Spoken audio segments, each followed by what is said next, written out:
Hi friends, welcome back to Srikanth vision YouTube channel. So ఇవాళ నేను చెప్పబోయే ఒక ఇంట్రెస్టింగ్ టాపిక్ ఏంటంటే, మీ దగ్గర ఒక 43.5 కోట్లు ఉన్నాయి అనుకోండి, మీకు అమెరికన్ సిటిజన్షిప్ వచ్చేస్తుంది.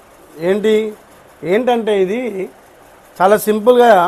ఇప్పుడు చాలామంది మన పిల్లలు, మనకు తెలిసిన పిల్లలు, లేకపోతే చుట్టాల అబ్బాయిలు, వీళ్ళు అక్కడ ఎన్నో సంవత్సరాల నుంచి ఉండి గొప్పగా చెప్పుకుంటారు, మేము గ్రీన్ కార్డ్ హోల్డర్ అని చెప్పేసి. అంటే గ్రీన్ కార్డ్ హోల్డర్ అంటే ఏంటంటే ఆ దేశ పౌరసత్వం పొందడం, అంటే సిటిజన్షిప్ ఆఫ్ అమెరికా పొందడం. అలాగే ఇండియన్స్ కానీ వేరే కంట్రీ వాళ్ళు అక్కడ వెళ్ళి రిసైడ్ అయినప్పుడు అక్కడ పుట్టిన పిల్లలకి ఆటోమేటిక్గా గ్రీన్ కార్డ్ వచ్చేది.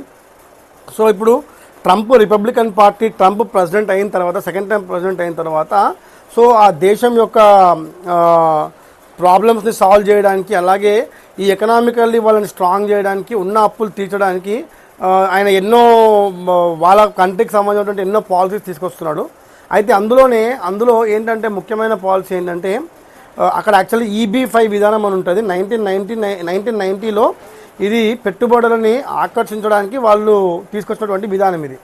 ఆ విధానంలో ఏంటంటే 9 కోట్ల రూపాయలు ఉంటే నీకు ఒకటి వీసా ఇచ్చేవాళ్ళు, సిటిజన్షిప్ ఇచ్చేవాళ్ళు. సో ఇప్పుడు ఆ విధానాన్ని కంప్లీట్గా రద్దు చేయడం జరిగింది. అంటే అక్కడ ఉన్నటువంటి ట్రంప్ ప్రెసిడెంట్, అలాగే లుత్నిక్ అని చెప్పేసి మన ఫైనాన్స్ మినిస్టర్, వీళ్ళు కలిసేసి ఒక కొత్త పాలసీని తీసుకొని రావడం జరిగింది. సో ఈ పాలసీ పేరే గోల్డ్ కార్డ్. అంటే గ్రీన్ కార్డ్ ప్లేస్లో వాళ్ళు మనకి గోల్డ్ కార్డ్ ఇవ్వబోతున్నారు. అంటే గోల్డ్ కార్డ్ అంటే ఏంటంటే, మనము అమెరికాలో ఏదైనా ఒక సంస్థలో కానీ, లేకపోతే అమెరికా యొక్క ఇండస్ట్రీస్లో కానీ మనము $5 మిలియన్ అంటే 43.5 crores ఇన్వెస్ట్మెంట్ చేస్తాం అనుకోండి, ఆటోమేటిక్గా మనకి ఆ దేశ పౌరసత్వం అయినటువంటి గోల్డ్ కార్డ్ ఇవ్వడం జరుగుతుంది.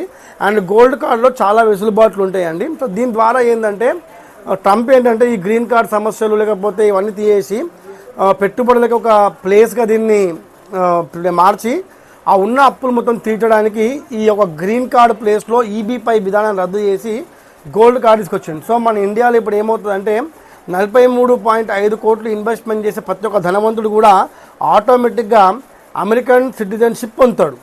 సో ఇది కొంచెం అందుకు మన దేశానికి మైనసే ఇది. ఎందుకంటే అక్కడ బతుకుతున్నటువంటి ఇండియన్స్ కూడా ఇది మైనసే.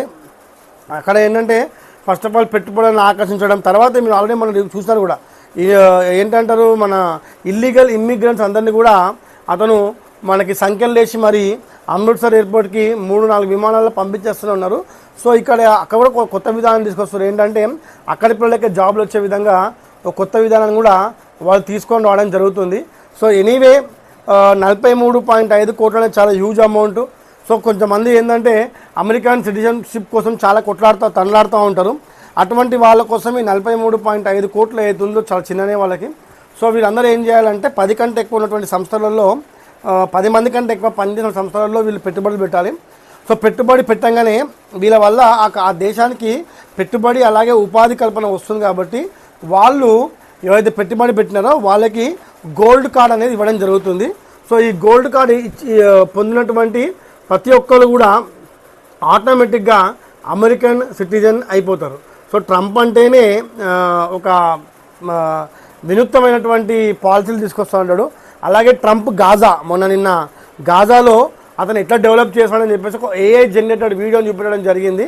సో ఎనీవే వాళ్ళ యొక్క స్టాండ్ వాళ్ళది, వాళ్ళ ఫ్యూచర్ కంట్రీ వాళ్ళది. నేనేమంటున్నానంటే, ఎక్కడనో పోయి 43.5 కోట్లు పెట్టి ఇన్వెస్ట్మెంట్ పెట్టి అమెరికా యొక్క సిటిజన్షిప్ తీసుకునే దానికంటే ఇక్కడ ఉన్నటువంటి ధనవంతులకు ఏం చెప్తుందంటే, మన దేశంలో కూడా ఎన్నో రాష్ట్రాలలో అభివృద్ధి చాలా మంచిగా జరుగుతుంది. మీరు అదే 43.5 కోట్లు మన ఇండియాలో ఇన్వెస్ట్మెంట్ చేసి ఇక్కడ యూత్కి మీరు జాబ్స్ ఇస్తే ఎప్పటికీ మీరు కలకాలం నిల్చుంటుందని కోరుకుంటూ మీ Srikanth Ankam. Thank you very much. Signing of.